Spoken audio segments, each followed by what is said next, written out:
And we're joined now by the Executive Vice President of the Orioles and General Manager, Dan Duquette. And Dan, a couple days ago, we had Buck Showalter on the show. We asked him if he had a master screen or a list, like a big board. Do you have the same thing, and does it jive up with the two of you with who your desires are for this offseason? Well, we have a shopping list that I talked about. We're trying to add to our pitching staff as well as our outfield, and we're continuing to work on that. Well, Dan, the winter meetings are coming up December 7th in Nashville, and obviously the GM meetings just took place. Because there's not much time between the GM meetings and the winter meetings, do you often try to strike before the winter meetings get started in terms of signing a player or making a trade, or does that timetable not really matter that much? Well, I think you see some teams are adding some players, and we're moving down the track on that. Some deals get made before that, some get made during the meetings, but a lot of the deadlines at the winter meeting drive a lot of the activity. So we'll probably be adding some players here over the next week or 10 days, and then I'm sure we'll do some more work at the winter meeting out in Nashville. Dan, there's been a lot of moves already. 1/3 of the decision makers across baseball are new this year. Does that have anything to do with the fact that there's so many deals? And the fact that there are so many deals, is that a sign of things to come, that there's going to be a fast and furious offseason? Well, there's a lot of new decision makers for each of the clubs. And, I think they all have their own ideas on how to improve their team. And, it's interesting, a couple of these teams that change general managers, a lot of times the evaluation of players changes significantly. So I've seen that in a couple of places. So I just think it takes a little while for people to get their feet on the ground. But, from the Orioles' perspective, we know what work we have to get done, and, we're going to try to get as much of it done in the offseason as we can. Dan, when you look at this year, clearly, obviously, we know it was very frustrating for everybody. And specifically with the pitching, you talked about having to, go out and add pitching, starting pitching specifically to the rotation. But is it more difficult because you had two guys in Chris Tillman and Miguel Gonzalez who were so good and so consistent for about 2.5 years, and then this past season, either injuries to Miguel, Chris Tillman really just never got it going consistently enough. That's 2/5 of the rotation.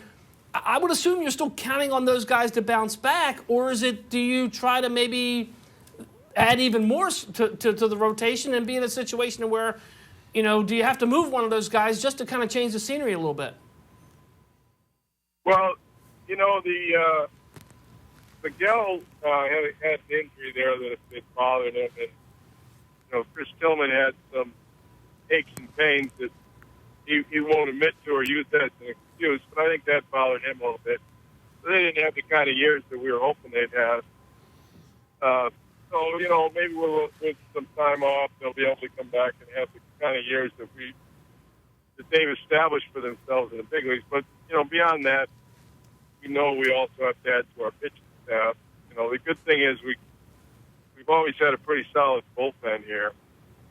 And I think we'll be able to have a good bullpen again next year. One of the stories that came out of the GM meetings, Dan, was that there was at least a proposal or some support for a rules change that would require a relief pitcher to face at least 2 hitters once he is called into a game. How do you feel about that? Well, I think they're referring to all these left-handed one-out guys, right? Right. That come in and the managers change the pitcher. They throw to one hitter and then they take him out.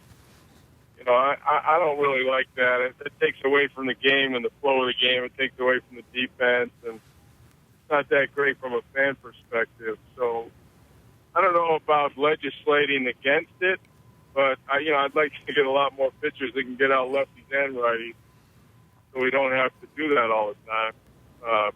But I don't think there's a lot of support for that rule change.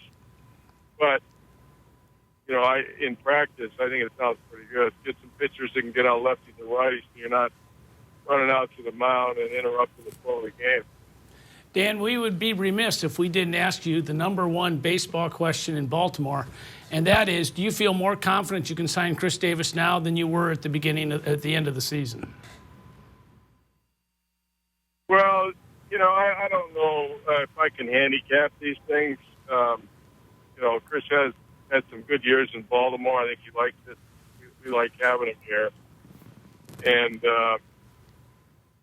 we're trying. Who knows once these markets start working, where things are going to go. But, I really enjoy watching Chris. I know our fans enjoy watching him. And, hopefully we'll be able to watch him a few more years in Baltimore. Yeah, Dan, you had a bunch of free agents, actually, that a lot of teams are going to be interested in. Davis, of course, one. Darren O'Day's another, and then Wei-Yin Chen. But I want to ask you about Steve Pearce. Here's a guy that everybody was expecting a little bit more from him this year, but he ended up having an injury, was hurt a lot of the year, but he still hit 15 home runs. Is there still interest in bringing a guy like Pearce back and maybe him having the type of year that you were expecting this year?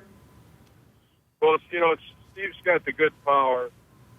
And, we've had him a couple of times, and we like him on our team, obviously. Our fans like him. They did a bobblehead, right? You guys got your Steve Pearce bobblehead the last day of the season? Yep. I thought him looked more like Paul Giannis, but, Pearce has had one outstanding year in his career, and that was 2014.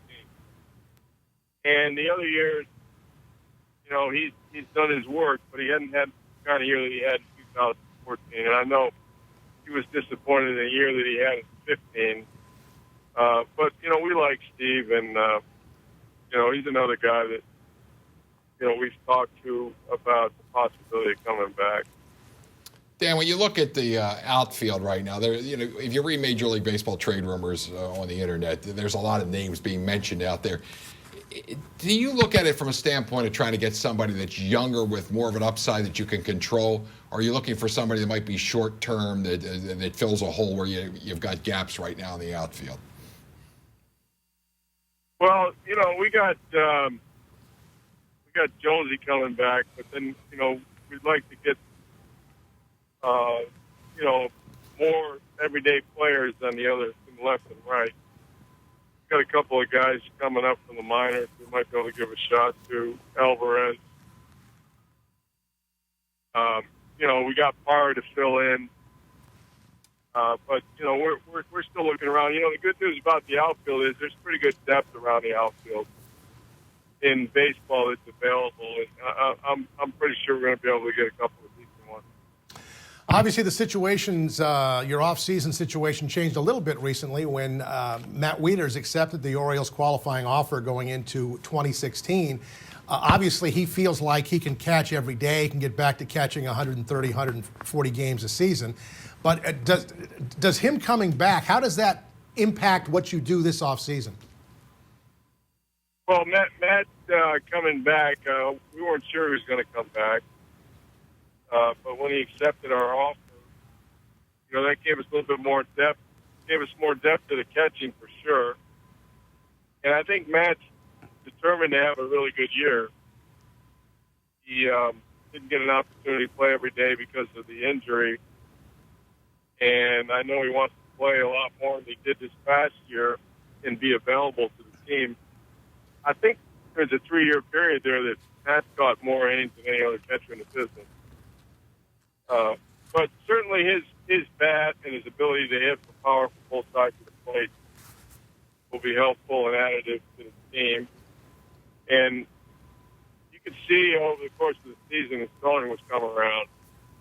So this year, the second year he's removed from surgery. I think he's going to have a big year for us. Dan, how do you think the market is playing out for middle relievers, and how does that affect